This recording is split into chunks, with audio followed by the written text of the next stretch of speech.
యెషయా గ్రంథం 43వ అధ్యాయం.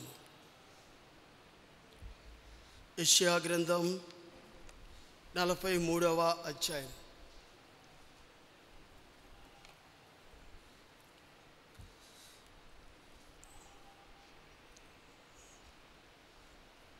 ఒకటో వచనాన్ని అందరం కలిసి చదువుకుందాం. యెషయా గ్రంథం 43వ అధ్యాయము 1వ వచనం అందరం కలిసి మనం చదువుకుందాం. అయితే యాకోబు నిన్ను సృజించిన వాడు యెహోవా, ఇశ్రాయేలు నిన్ను నిర్మించిన వాడు ఇలాగూ సెలవిచ్చున్నాడు, నేను నిన్ను విమోచించున్నాను, భయపడకుము, పేరు పెట్టి నిన్ను పిలిచి ఉన్నాను, నీవు నా సొత్తు. మళ్ళీ ఒకసారి చదువుకుందాం. యెషయా గ్రంథం 43వ అధ్యాయము మొదటి వచనము అందరం కలిసి చదువుకుందాం. అయితే యాకోబు నిన్ను సృజించిన వాడగు యెహోవా, ఇశ్రాయేలు నిన్ను నిర్మించిన వాడు ఇలాగూ సెలవిచ్చున్నాడు, నేను నిన్ను విమోచించి ఉన్నాను, భయపడకుము, పేరు పెట్టి నిన్ను పిలిచి ఉన్నాను, నీవు నా సొత్తు. చిన్న ప్రార్థన చేసుకుందాం. తల వంచండి. ప్రభు సహాయం కోసం. ప్రేమ కలిగిన తండ్రి, కృపగలిగిన దేవా, మమ్మల్ని పేరు పెట్టి పిలుచుకున్నావు, నువ్వు నా సొత్తు అన్నావు, నేను నిన్ను విమోచించాను అని అంటున్నావు. ఏ రీతిగా ఎలాంటి స్థితిలో ఉన్నప్పుడు మమ్మల్ని విమోచించావో మీరు మాకు జ్ఞాపకం చేయండి. ఆత్మతో సత్యముతో ఆరాధించేవారిగా మమ్మల్ని అందరినీ సిద్ధపరచమని కోరుకుంటూ యేసు నామములో ప్రార్థించి మీకు తేడుకున్నాం తండ్రి, ఆమేన్. టైము చాలా ఎక్కువైంది. షార్ట్ అండ్ స్వీట్ చెప్తాను నేను, ఎందుకంటే దాదాపు 9:45 అయిపోయింది. కాబట్టి చాలా షార్ట్ అండ్ స్వీట్ మెసేజ్ చెప్తాను మీకు. ఆలోచించండి. మీరు కూడా కొద్ది సిద్ధపడతారని ఆ విధంగా చెప్పడానికి నేను ఇష్టపడతాను. చూడండి, 43వ అధ్యాయంలో ఇశ్రాయేలు నిన్ను నిర్మించిన వాడు ఇలాగూ సెలవిచ్చున్నాడు. దేవుడు మనల్ని నిర్మించుకున్నాడు. నెంబర్ 2, నేను నిన్ను విమోచించుచున్నాను, భయపడకుము, పేరు పెట్టి నిన్ను పిలిచి ఉన్నాను, నువ్వు నా సొత్తు. ఈరోజు నా ప్రసంగం ఏంటంటే, టాపిక్ ఏంటంటే విమోచించుచున్నాను. నేను నిన్ను విమోచించున్నాను. విమోచించుట అంటే ఏంటి? పూర్వకాలంలో కొంతమంది బానిసలు ఉండేవాళ్ళు. ధనికులు ఏం చేసేవాళ్ళు అంటే ఈ బానిసలను మార్కెట్లో అమ్మేవాళ్ళు. మానవులే, మనలాంటి మానవులే అమ్మేవాళ్ళు. వాళ్ళు బానిస బ్రతుకుల్లో బ్రతుకుతూ ఉంటారు. వాళ్ళు కొనుక్కుంటారు బానిసని, పొలాల్లో కాపలా ఉంచడానికి, ఇంట్లో కాపలా ఉంచడానికి, పొలాల్లో పని చేయటానికి. వాళ్ళ యొక్క జీవిత అంతం వరకు కూడా ఒక యజమాని కింద బానిసలుగా ఉండిపోవటమే. మన జీవితాల్లో కూడా పాపం అనే బానిసత్వం కింద మనం ఉన్నాం. మన తల్లి గర్భంలో నుంచి వచ్చినప్పటి నుంచి మరణించేంత వరకు కూడా బానిసత్వంలో మనం ఉన్నాం. ఏ బానిసత్వం అంటే పాపం అనే బానిసత్వంలో మనం ఉన్నాం. భయంకరమైన పాపం అనే బానిసత్వం.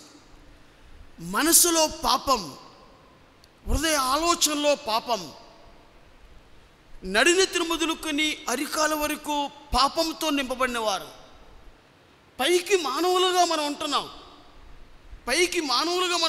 కానీ పాపం అనే బానిసత్వం కింద మనం ఒకప్పుడు ఉన్నాం.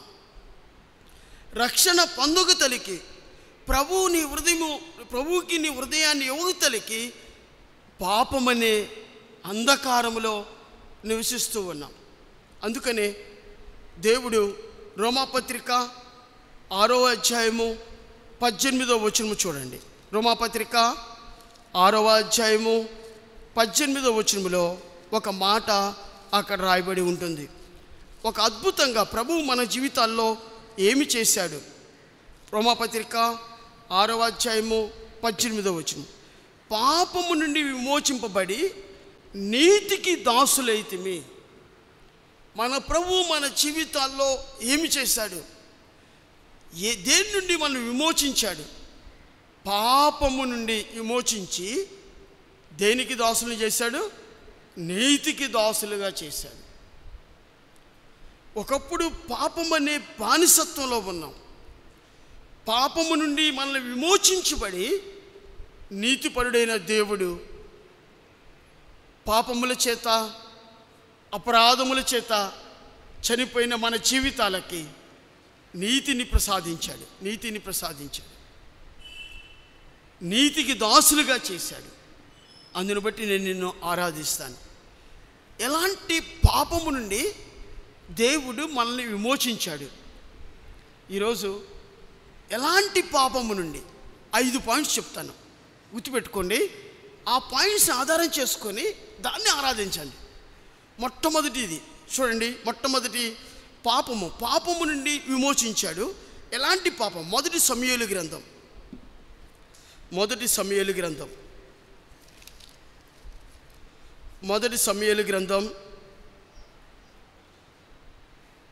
2వ అధ్యాయము 17వ వచనము. అందువల్ల జనులు యెహోవాకు నైవేద్యం చేయుట యందు అసహ్యపడుటకు ఆ యవ్వనులు కారణమైరి కనుక వారి పాపము యెహోవా సన్నిధిని బహు గొప్పదాయను. దేవుడు ఎలాంటి పాపము నుండి మనం విమోచింపజేశాడంటే, నీతికి దాసులుగా మార్చాడంటే, గొప్ప పాపము నుండి. ఎవ్వరూ విమోచింపలేని పాపం మనలో ఉంది ఒకప్పుడు. ఇక చూడండి, ఆ యవ్వనులు కారణమైరి కనుక వారి పాపము యెహోవా సన్నిధిని బహు గొప్పదాయను. గొప్పదాయను అనేది పాపం భయంకరం. దాని ముందు బహు గొప్పదాయను అనే పాపాన్ని నుండి మనల్ని ప్రభు విమోచించాడు. ఈ బహు గొప్పదైన పాపము నుండి మనం విమోచించడానికి ఆయన ఏం చేశాడు తెలుసా? తన రక్తాన్ని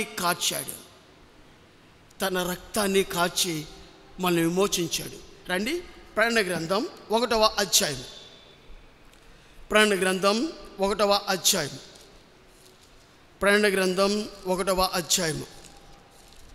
1వ అధ్యాయము 6వ వచనము. మనల్ని ప్రేమించుచు తన రక్తం వల్ల మన పాపముల నుండి మనల్ని విమోచించిన వానికి మహిమయు ప్రభావమును యుగయుగములు కలుగును గాక. ఆమేన్. అక్కడ చూడండి, మనల్ని ప్రేమించాడు. తన రక్తము వలన మన పాపముల నుండి మనల్ని విడిపించాడు, విమోచించాడు. ఏ పాపం అది? బహు గొప్ప పాపము నుండి. నా జీవితంలో బహు గొప్ప పాపంలోనే ఉన్నా. ఒకప్పుడు ప్రభువుకి నా హృదయం యువతలికి బహు గొప్ప పాపంలో ఉన్నా. ఈ పాపిని దేవుడు ప్రేమించాడు. ఈ పాపి కోసం ఆయన రక్తాన్ని చిందించాడు. పాపము నుండి విమోచించాడు, పాపము నుండి విడుదల చేశాడు. అందును బట్టి ప్రభువుని నేను ఆరాధిస్తాను. మొట్టమొదటిది, బహు గొప్ప పాపము నుండి ప్రభు మనల్ని విడిపించాడు. రెండవ చూద్దాం రండి. రెండవ అద్భుతమైన విషయం చూద్దాం. విలాపవాక్యములు 4వ అధ్యాయం. విలాపవాక్యములు 4వ అధ్యాయం. విలాపవాక్యములు 4వ అధ్యాయం 6వ వచనము. నా జనుల కుమారి చేసిన దోషము సొదొమ పాపము కంటే అధికము. నా పాపం ఎలాంటిదంటే అధికమైంది, నాకన్నా అధికమైంది. నేను దాన్ని తీర్చలేనిది, దాని నుంచి విడుదల చేసుకోలేనిది అని. సొదొమ పాపము కంటే అధికమైంది నా పాపం. ఇలాంటి పాపిని ప్రేమిస్తాడా దేవుడు? ఇలాంటి భయంకరమైన పాపమును, అధికమైన పాపము నాలో ఉన్నప్పుడు దేవుడు నన్ను పేరు పెట్టి పిలిచాడు. అర్హత ఉందంటావా? నువ్వు నా సొత్తు అన్నాడు. నేను విమోచించున్నాను అన్నాడు. 2, అధికమైన పాపం. మొదటిది, బహు గొప్ప పాపము నుండి మనల్ని విడిపించాడు. రెండోది ఏంటంటే అధికమైన పాపము నుండి. సొదొమ పట్టణము, సొదొమ యొక్క పాపము కంటే అధికమైనది నా పాపం. ఆ పాపము నుండి నన్ను విమోచించాడు. 2 విషయాలు అయిపోయినాయి. 3వ విషయంకి వెళ్ళిపోతున్నాను. 3వ విషయము రండి. విలాప వాక్యములు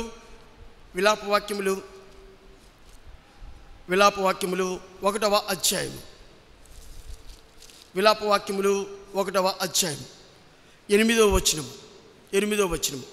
యెరూషలేము ఘోరమైన పాపము చేసెను.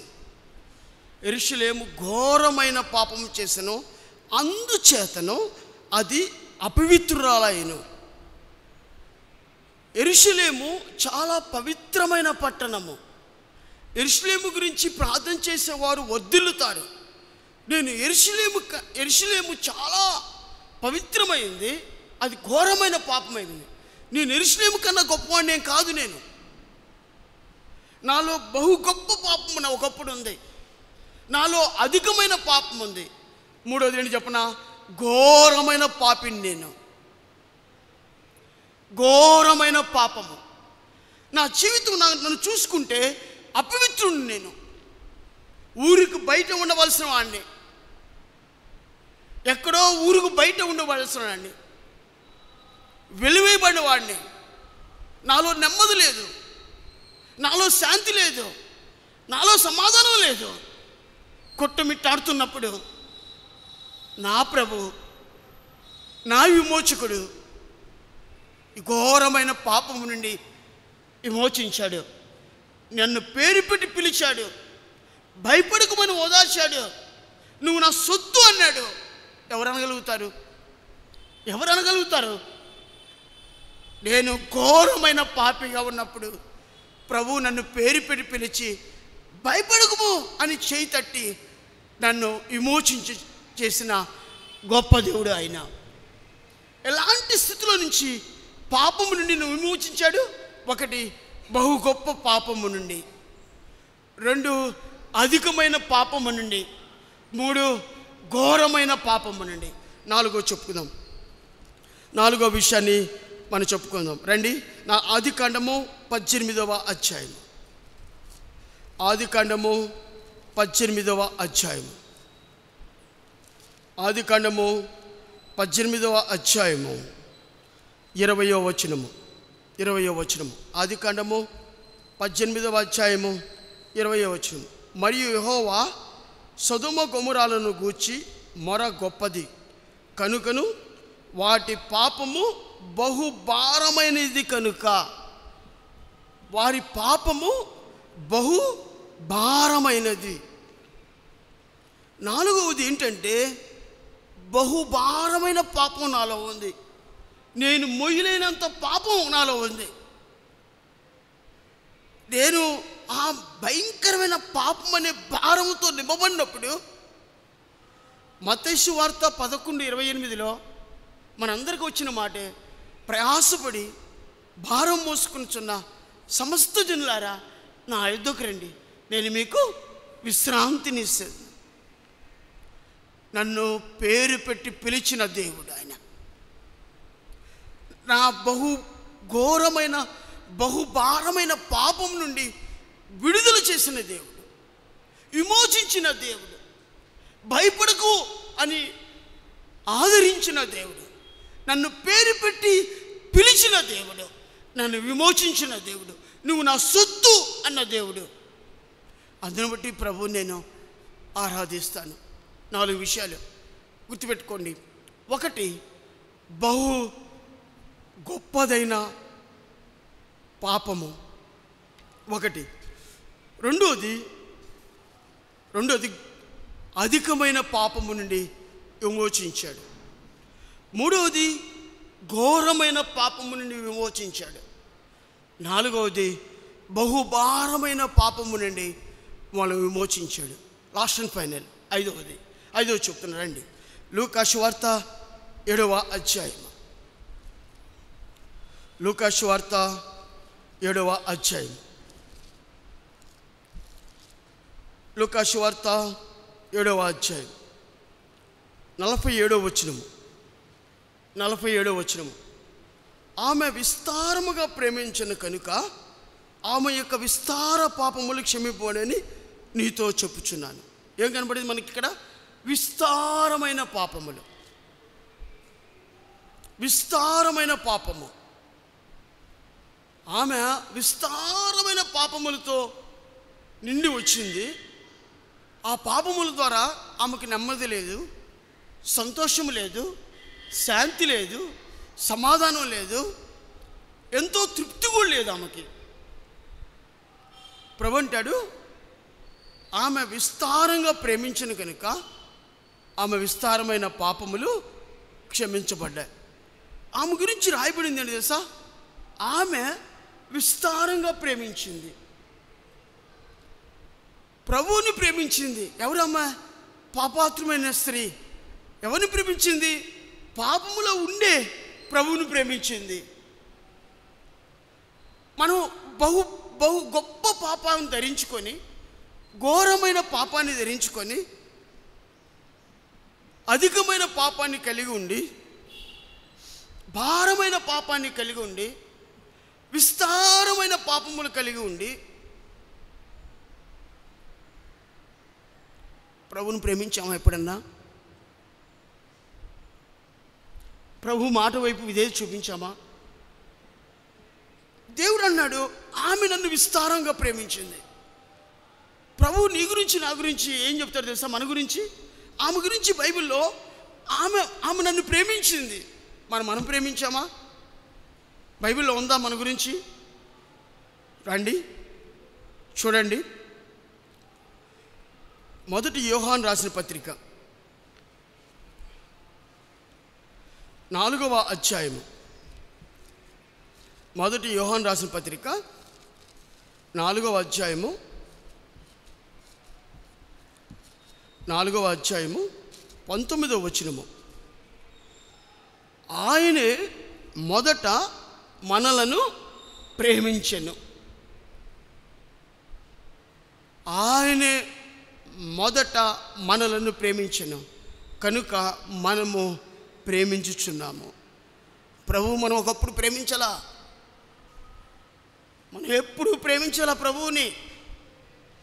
ఆయనే మొదట మనల్ని ప్రేమించాడు. పాపాత్మైన స్త్రీ, విస్తారమైన పాపములు కలిగిన స్త్రీ ఆయన్ని ప్రేమించింది కాబట్టి ఆయన విస్తారమైన పాపముల నుండి క్షమించబడ్డాడు. మనమైతే ప్రేమించలేదు, ఆయనే మొదట మనల్ని ప్రేమించాడు. 5 అద్భుతమైన విషయాలు. నేను నిన్ను విమోచించున్నాను. యెషయా గ్రంథం 43వ అధ్యాయము 1వ వచనం. దాంట్లోనే నిన్ను భయపడకము, నిన్ను పేరు పెట్టి పిలిచి ఉన్నాను, నువ్వు నా సొత్తు. మనం దానికి రెలవెంట్గా ఒక వచనాన్ని తీసుకున్నాం. దేని నుండి విమోచించాడు? పాపము నుండి విమోచన జరిగింది. విమోచింపబడి నీతికి దాసులుగా మార్చాడు. ఏ పాపము నుండి మనం విమోచించాడంటే 5 పాపాల గురించి నేర్చుకున్నాం. మొదటిది గొప్ప పాపము. దేవుడు గొప్ప పాపము నుండి మనల్ని విడుదల చేశాడు. 2 అధికమైన పాపము నుండి మనల్ని విడుదల చేశాడు. 3 ఘోరమైన పాపము నుండి మనల్ని విడుదల చేశాడు. 4 బహుభారమైన పాపము నుండి మనల్ని విమోచించాడు. 5 విస్తారమైన పాపము నుండి మనల్ని విమోచించాడు. అట్టి దేవునికి ఆయన అంటాడు, భయపడబాకు, నువ్వు నా సొత్తు, నేను పేరు పెట్టి పిలిచి ఉన్నాను.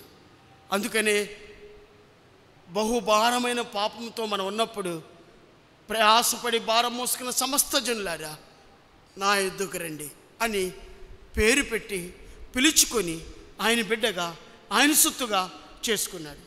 మనం ఏమిద్దాం? మనమైతే ప్రేమించలేదు, కానీ మొదట ఆయన మనలను ప్రేమించను. మన ప్రేమకు చిహ్నంగా ఆత్మతో సత్యముతో, ప్రభా ఇంత గొప్పగా నన్ను ప్రేమించావు, ప్రభా ఇంత ఘోరమైన పాపము నుండి, గొప్పదైన పాపము నుండి, అధికమైన పాపము నుండి, దేవా భారమైన పాపము నుండి, విస్తారమైన పాపము నుండి నన్ను రక్షించుకున్నావు, నన్ను రక్షించావు, విమోచించావు. అందును బట్టి ఆత్మతో సత్యముతో నేను ఆరాధిస్తున్నానని మనందరం కలిసి ప్రభువుని ఆరాధించబద్దులమై ఉన్నాం. అందరు తల్ల వంచండి, ప్రభువుని ఆత్మతో సత్యముతో ఆరాధిద్దాం.